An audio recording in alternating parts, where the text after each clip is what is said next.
नमस्कार दोस्तों, स्वागत है आपका आज की एक और नई वीडियो में। आज हम कर रहे हैं प्रश्न नंबर 14.1 का क्वेश्चन नंबर 9। क्वेश्चन क्या है?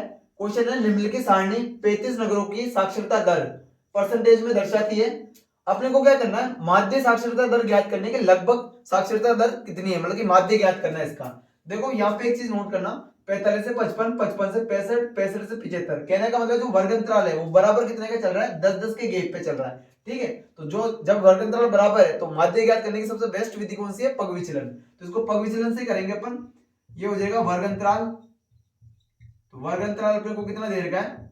45 से 55, 55 से 65, 65 से 75, 75 से 85 और 85 से 95।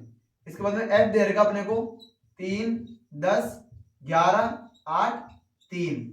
अपने को क्या निकालना है? सबसे पहले तो एक्स निकालना है। एक्स क्या हो जाएगा? इन दोनों का आधा। तो 45 और 55 कितने हो जाएंगे? 100। 100 का आधा कितना हो जाएगा? 50। 65 और 55 कितने हो जाएंगे? 120। 120 का आधा कितना हो जाएगा? 60। इन दोनों को जोड़ के उसका हाफ कर देना, जो मान होगा। यहाँ बराबर 10 का गैप है तो 60 के बाद में क्या आ जाएगा? 70, 70 के बाद में 80 और 80 के बाद में 90, जितना इसमें गैप चल रहा है। ठीक है, अब अपने को निकालना है u। क्यों? क्योंकि जो पग विचलन विधि होती है, पग विचलन विधि, पग विचलन विधि, इसमें माध्य किस तरह से निकलता है? माध्य निकलता है a plus sigma F you बटे हुए sigma F into H. You कैसे निकलता है? u बराबर होता है x माइनस ए अपॉन एच। एच क्या होता है? जो इनका गैप है, जैसे 55 से 45 घटा दो तो h बराबर कितना हो जाएगा इसका? 10। मैंने बताया था कि x में से बीच का मान निकाला जाता है तो दो ऊपर छोड़ देंगे, दो नीचे छोड़ देंगे तो मध्य मान क्या बच जाएगा अपना? 70। तो a बराबर कितना आ गया? 70। और जब u निकाल रहे हैं तो 70 के जो मध्य मान माना उसके सामने तो क्या रख दो? 0। और ऊपर क्या चल जाएगा? -1, -2 और नीचे आ जाएगा +1 +2। अगर ऐसे नहीं करोगे आप तो x से मतलब 50 में से 70 को घटाना है, बचेगा -20 और माइनस के 20 में 10 का भाग देंगे तो क्या आएगा? -2। तो वो तो गई विधि। और अगर आपको थोड़ी ट्रिक याद रखनी है तो आपको ये ध्यान रखना बस कि सीधा ओनली पग विचलन विधि में कि जो मध्यमान माना उसके सामने 0 कर दो, ऊपर -1 -2 नीचे +1 +2। अगर 3 होता तो -3, नीचे भी 3 होता तो -3 हो जाता।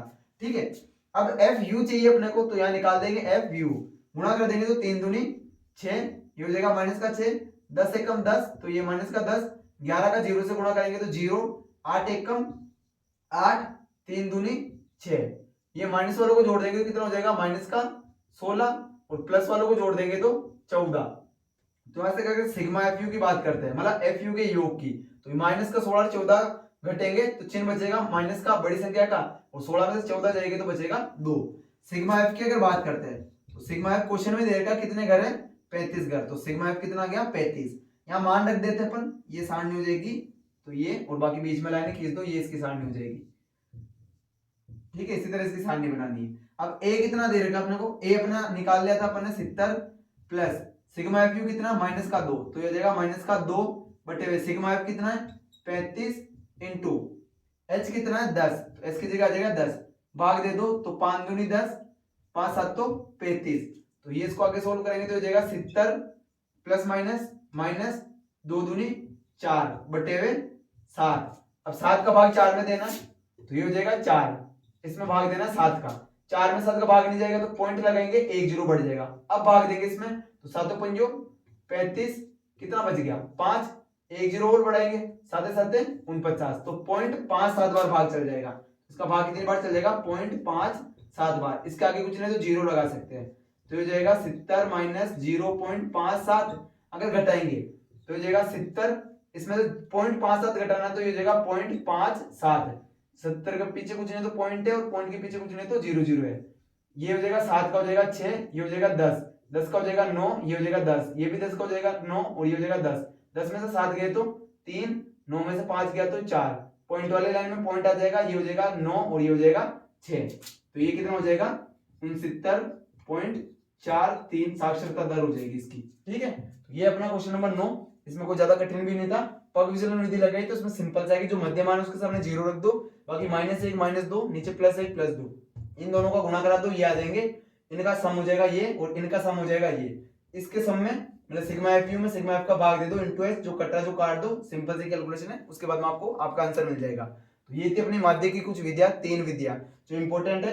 एग्जाम में कभी कभी ऐसा होता है कि स्पेशली वो कह देता है कि आपको कल्पित से करो, पग विचलन से करो या प्रत्यक्ष से करो, तो आपको वही कंडीशन यूज करनी है जो कंडीशन उन्होंने बोल रखी है। और बाकी अगर आपको सिंपल सा दे रखा है और ये अगर वर्ग इंटरवल बराबर है तो सबसे बेस्ट विधि है पग विचलन, जो यूज करके आप आंसर ला सकते हो। तो उम्मीद है आपको 14.1 समझ आई होगी। मिलते हैं नेक्स्ट वीडियो में, तब तक जय हिंद, जय भारत।